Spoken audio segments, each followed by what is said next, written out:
नुआ दासाई चांदू भिगार भिगार ठाव रे दासाई को एनेजो कना आर को रस्क जोंग कना बाड़ायो कना दासाई एने सिरिन तालाते आकु माकु रस्क कानगी ओना साव सावते जाते सरकपुरी रेन ठाकुर होय रस्क मा ओनागी को कुरुमुटु आकादा उनकागी मिद दासाई एने रिया चितर नेलिना जहां दो उत्तर दिनाजपुर हनत करंदिगी थाना रिया भोकला सांतार आतुरे भोकला सांतार आतुरेन हर को दो जाव सेरमागी निया दासाई चांदू पड़ाव लेनखान उनको दो चांदू मुलु मोड़े माहा तायम को बेलबरनोआ बेलबरन हिले दो दासाई रे जहां बोंगा बुरु को आसेन कुआ जहां गेलबार गोटांग बोंगा बुरु उनको थान रे को बाथान कुआ आर को पूजा आकुआ उनकुआ पूजा पार्बन कमी होरा मुचे लेनखान गे इने तोंगेरेगी चेला कोरा को आर गुरु बाबा को बगुद बोंगा रूम काते बीर गाजार से रान जगाव को चलाआ उनते खन रुआड़ बाड़ा काते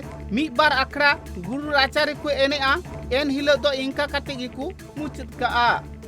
बेलबरन दोसार हिलो खन गेलबार गोटांग गुरुआ भर दाड़ी से सुलुक संदेश दिसम रे को आसेना पुइलु दो उत्तर नाखा दिसम दाड़ान को उडुकआ इने तायम पश्चिम नाखा इने तायम दक्षिण नाखा इने तायम पूर्व नाखा दासाई एने रिया मूल जज दो को लई सदर आकादा देश दिसम रे नानान पारकान रोग आजार सिरजन लेना उना खन हर बांचाव को लगी तेगी निया दासाई रिया चल दो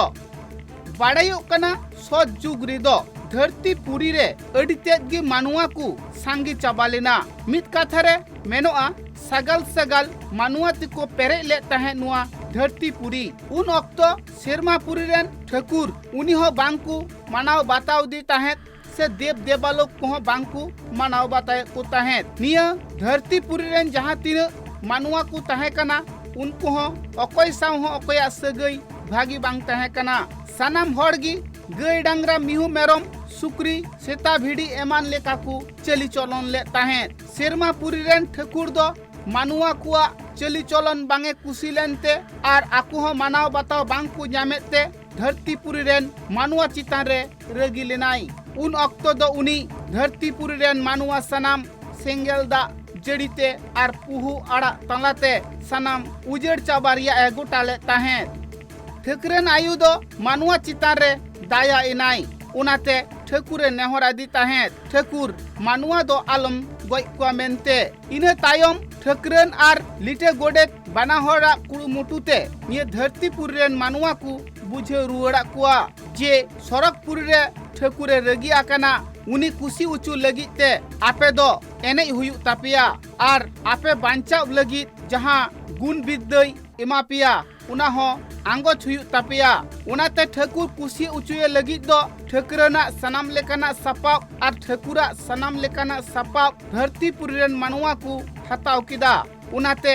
दासाई एने अक्तरे ठाकुरना सपाव को लादिया सड़ी साखम कोन एहब कते सनाम लेकाना हरक बांधीगी इने साउते ठाकुरा सास सपाव हो को लादी गया उनी कुसी उचुए लगी ते दो उनका सास सपाव तालाते को एनेआ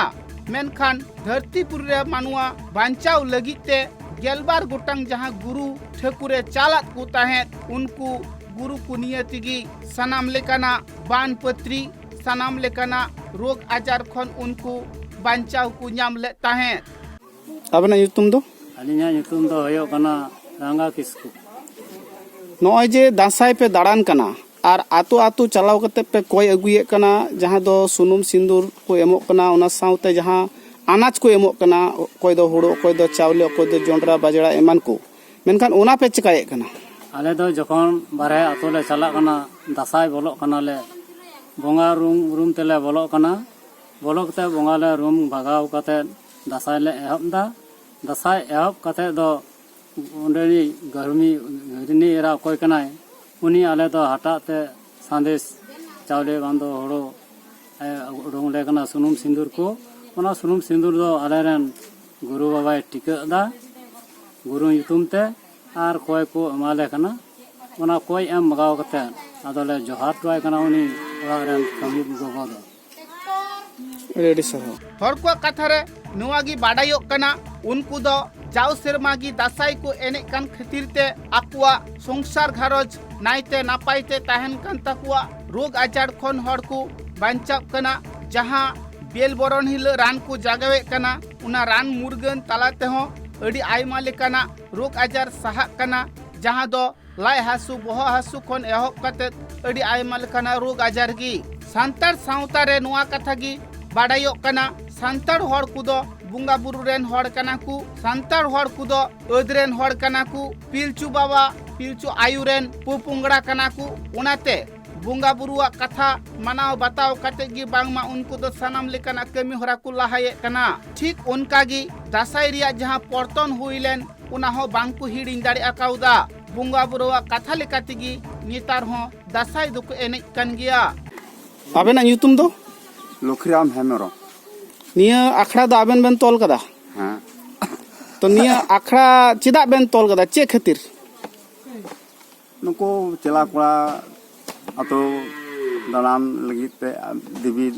ᱧᱩᱛᱩᱢ ते तो निया जहाँ पे दासायों कना जहाँ आखड़ाम तोल का तो निया आखड़ा दो का कोरम इदीदा माने का कोरम दाना अचिए को अतो अतो होड़ातु से दिको आतु हर अतो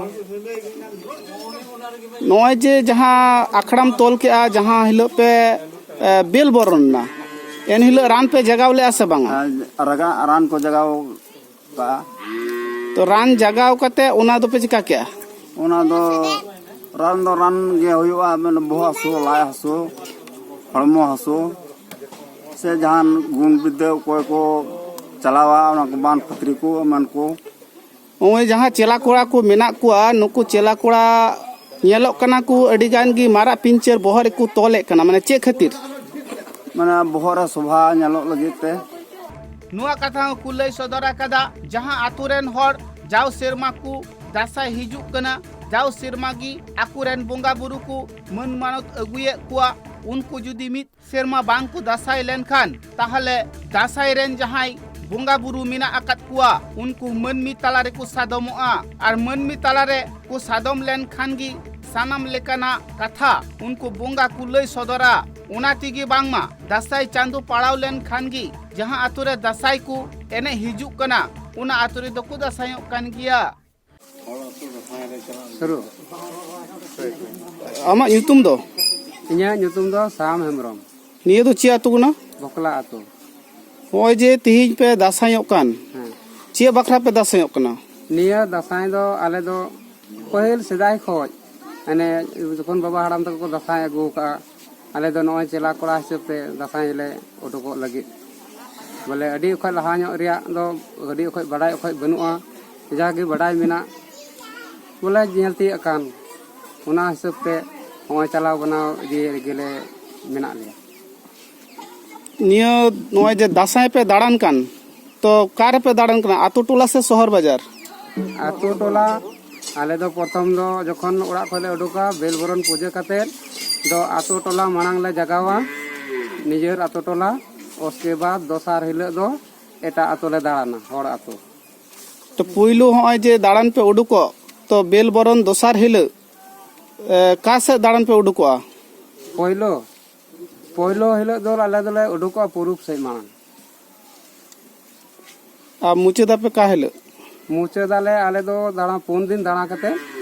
दाले दो मुचे